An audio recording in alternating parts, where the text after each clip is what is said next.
Support for Modern Love comes from Living Proof. How long can you go between washes? Keep your hair cleaner longer while washing less for beautiful, healthier hair. Use the code LOVE at livingproof.com for a free travel-size dry shampoo with your $20 order. We are the science. You are the living proof.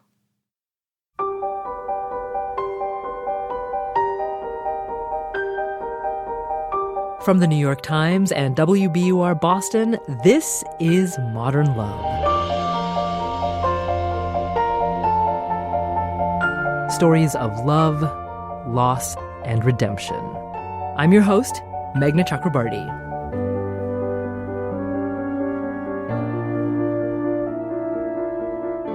Nationally syndicated sex columnist and podcaster Dan Savage is well known for giving advice on any and all relationship issues. But in his Modern Love essay, he asked the complicated questions. This week, Dan Savage reads his own essay, DJ's Homeless Mommy. There was no guarantee that doing an open adoption would get us a baby any faster than doing a closed or foreign adoption. In fact, our agency warned us that, as a gay male couple, we might be in for a long wait. This point was driven home when both birth mothers who spoke at the 2-day open adoption seminar we were required to attend said that finding good Christian homes for their babies was their first concern. But we decided to go ahead and try to do an open adoption anyway. If we became parents, we wanted our child's biological parents to be a part of his life. As it turns out, we didn't have to wait long. A few weeks after our paperwork was done, we got a call from the agency. A 19-year-old homeless street kid, homeless by choice and 7 months pregnant by accident, had selected us from the agency's pool of screened parent wannabes. The day we met her, the agency suggested all 3 of us go out for lunch. Well, 4 of us if you count Wish, her German Shepherd, or 5 if you count the baby she was carrying. We were bursting with touchy-feely questions, but she was wary, only interested in the facts. She knew who the father was, but not where he was, and she couldn't bring this baby up on the streets by herself. That left adoption. And she was willing to jump through the agency's hoops, which included weekly counseling sessions and a few meetings with us, because she wanted to do an open adoption too. We were with her when DJ was born, and we were in her hospital room 2 days later when it was time for her to give him up. Before we could take DJ home, we literally had to take him from his mother's arms as she sat sobbing in her bed. I was 33 when we adopted DJ, and I thought I knew what a broken heart looked like, how it felt, but I didn't know anything. You know what a broken heart looks like? Like a sobbing teenager handing over a 2-day-old infant she can't take care of to a couple she hopes can.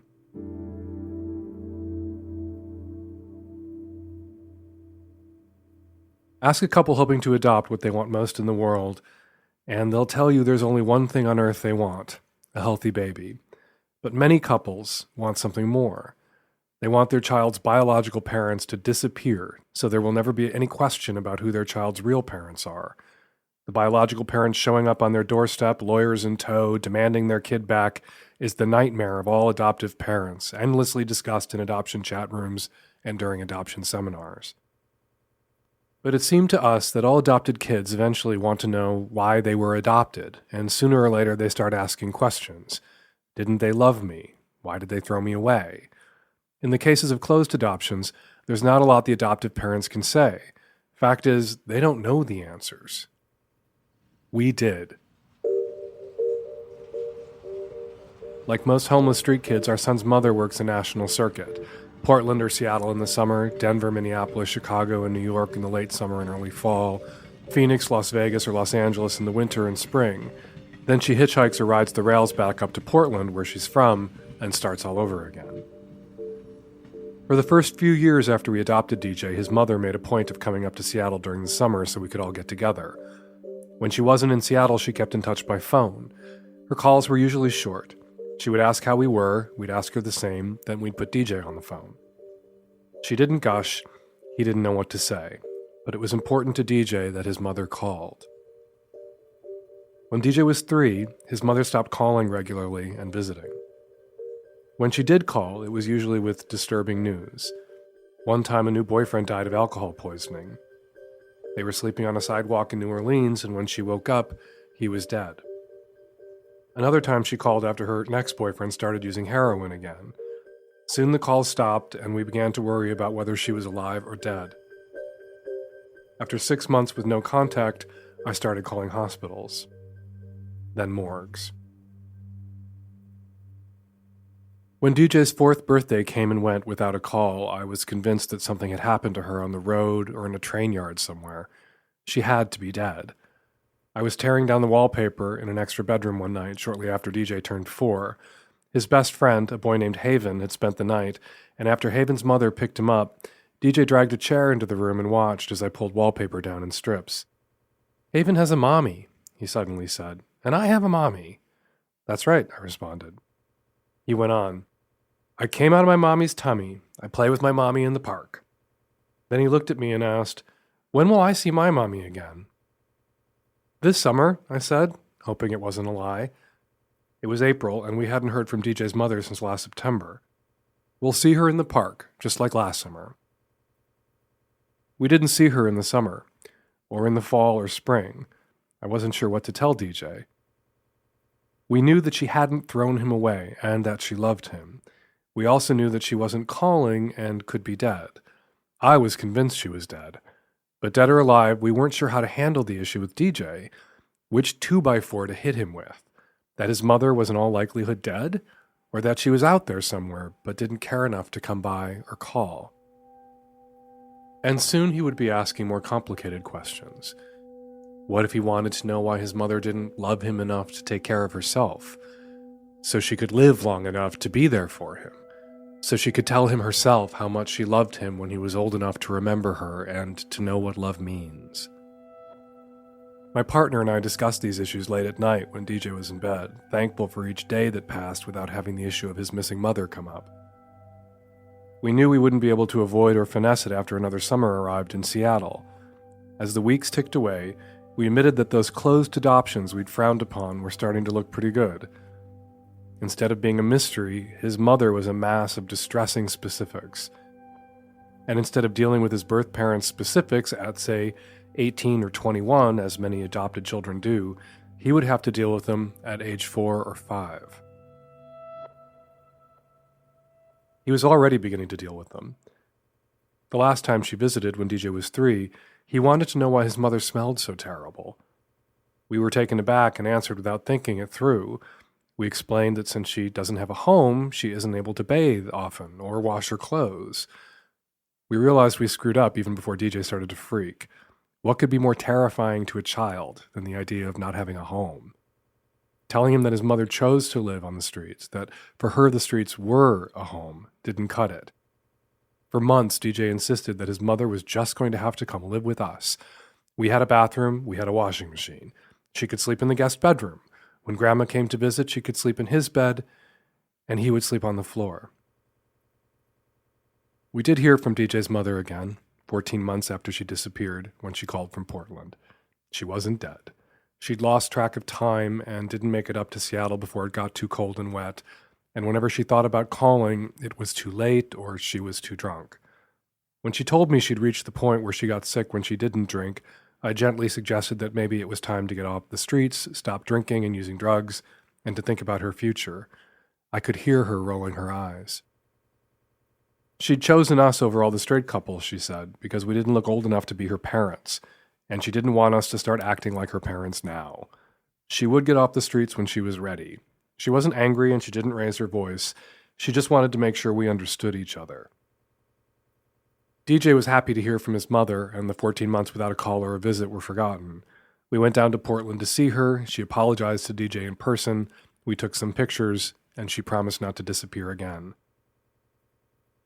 We didn't hear from her for another year. This time when she called, she wasn't drunk. She was in prison, charged with assault. She'd been in prison before for short stretches, picked up on vagrancy and trespassing charges, but this time was different. She needed our help. Or her dog did. Her boyfriends and traveling companions were always vanishing, but her dog, Wish, was the one constant presence in her life. Having a large dog complicates hitchhiking and hopping trains. But DJ's mother is a petite woman, and her dog offers her protection and love. Late one night in New Orleans, she told us from a noisy common room in the jail, she got into an argument with another homeless person. He lunged at her and Wish bit him. She was calling, she said, because it didn't look as if she would get out of prison before the pound put Wish down. She was distraught. We had to help her save Wish, she begged. She was crying.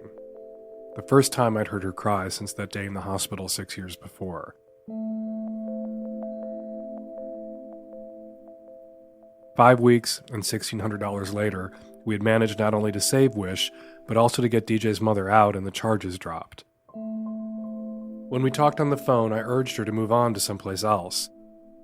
I found out 3 months later that she'd taken my advice. She was calling from jail in Virginia, where she'd been arrested for trespassing at a train yard. She was calling this time, though, to say hello to DJ.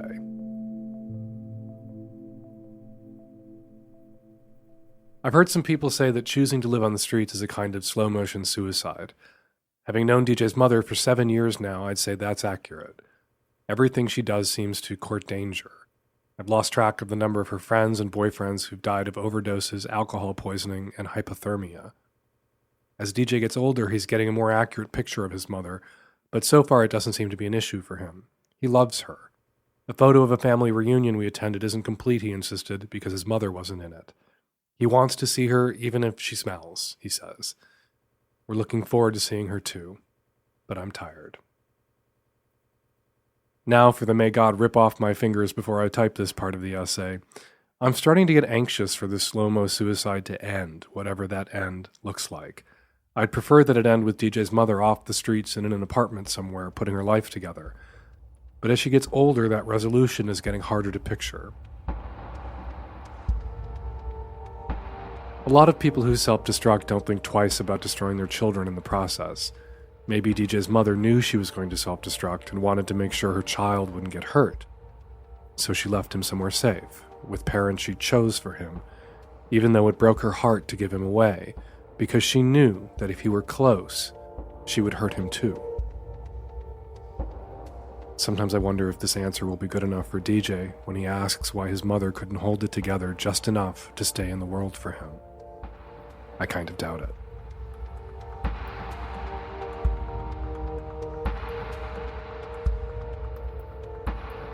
Dan Savage, reading his own modern love essay, DJ's Homeless Mommy. We ask the question that everyone is wondering about: where is DJ's mother now? More after the break.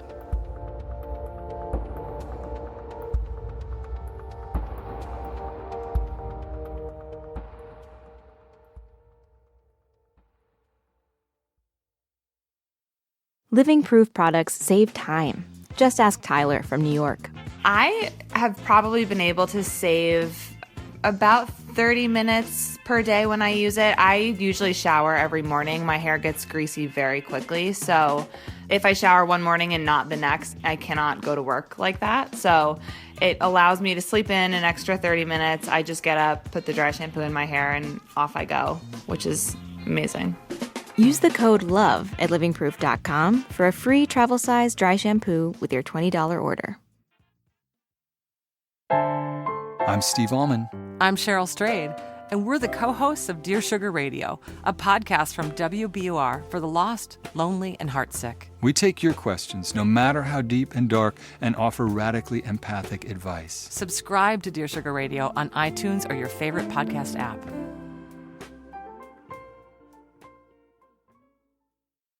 We're back. It's Modern Love, the podcast. I'm Meghna Chakrabarti. DJ, Dan Savage's son, is now 18 years old. He just voted for the first time and is still figuring out whether he wants to go to college. In the meantime, he is working in a Seattle coffee shop. As for his mom... DJ's mom is alive and well and living in Portland, Oregon part-time and in a rural area the rest of the time. She does seasonal labor, and she's good. She's on her feet. She's housed, and we talk on the phone occasionally, and she and DJ speak on Mother's Day and on DJ's birthday, and things leveled out. But does Dan have any regrets about keeping this adoption open?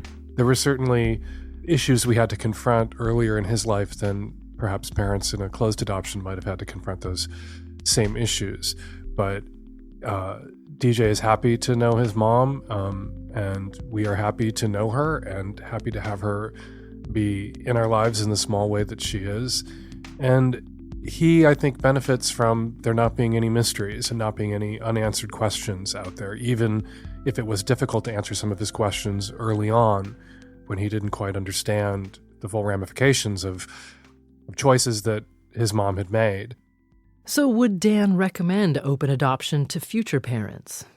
All adoptions are hard. All childhoods are hard. All parenting involves struggle. I would hate for anyone to listen to that essay or to read it, which was written at a moment of such kind of confusion and despair, and conclude that they shouldn't do the kind of adoption that we did. I think that open adoption is really in the best interest of the child, even if, as I've always said, and said long before the incidents related in the essay, it presents more challenges for the parents. The complications are really for the parents, but taking those on and overcoming them is, again, in the best interest of the child. And so I encourage everyone who's thinking about adoption to seriously consider open adoption and not to be dissuaded by my essay.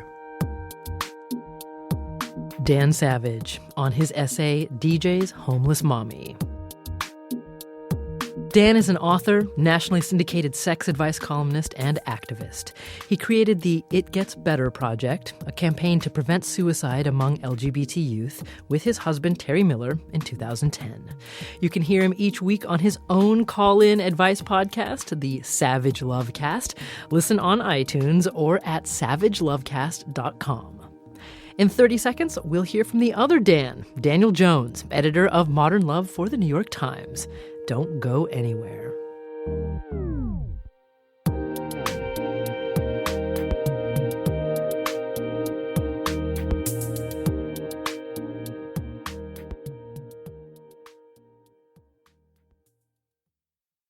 Modern Love is supported by Thinx, a period-proof underwear that replaces tampons and pads on light days and is the perfect backup on heavy days. And yeah, they actually work.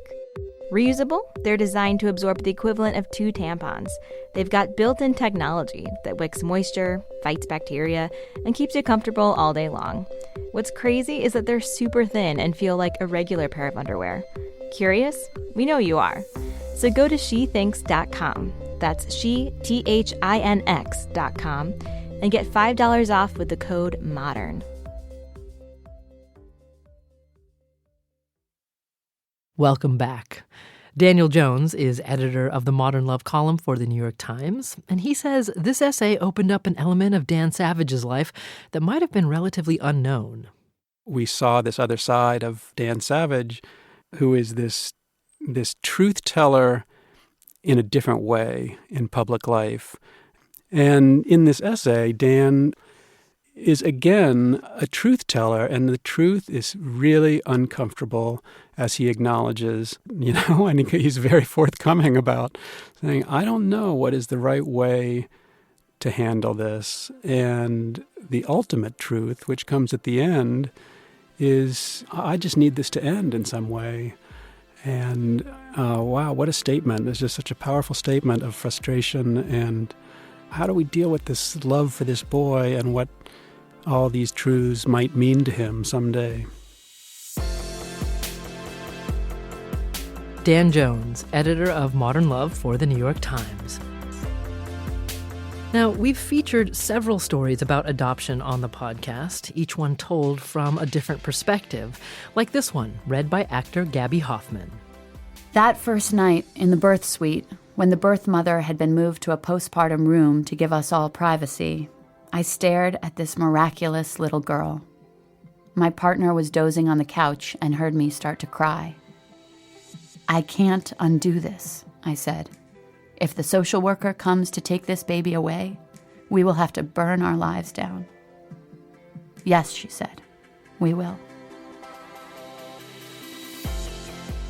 We'll link you to all of our adoption episodes on our website, wbur.org/modernlove. Make this week your Modern Love binge week. It's well worth it. Modern Love is a production of The New York Times and WBUR, Boston's NPR station. It's produced, directed, and edited by Jessica Alpert, John Perotti, and Amory Sievertson. The idea for the Modern Love podcast was conceived by Lisa Tobin. Iris Adler is our executive producer. Daniel Jones is the editor of Modern Love for The New York Times and advisor to the show. Music for the podcast, courtesy of APM. I'm Meghna Chakrabarty. See you next week.